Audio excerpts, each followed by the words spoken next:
Payg'ambarlik kim? Allohning qizim. Qur'onda nechta payg'ambar ismi zikr qilingan? 25. Mashalloh Umar. Ha? Qur'onda ismi eng ko'p zikr qilingan payg'ambar qaysi? Musa alayhissalom. Mashalloh.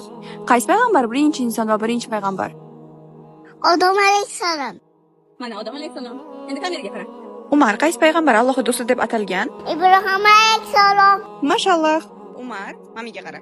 Qaysi payg'ambar hayvonlar bilan gaplasha olgan? Rahmon alayhissalom. Qaysi payg'ambar katta kema qurgan? Nuh alayhissalom. Qaysi payg'ambar hali o'lmagan? Isa alayhissalom.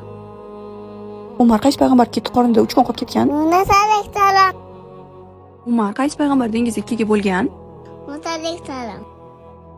Qaysi payg'ambar oymomoni ikkiga bo'lgan? Mun Ha. Muhammad alayhissalom. Umar Ha? qaysi payg'ambar aka-ukalar quduqqa tashagan?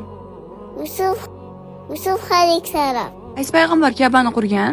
Ibrohim alayhissalom. Umar qaysi payg'ambar Fir'avn bilan urushgan? Musa alayhissalom. Ibad. Umar qaysi payg'ambar insonlar olovga tashagan? Ibrohim alayhissalom. Mashalloh. Shu kabi kartochkalar sotuvda bor.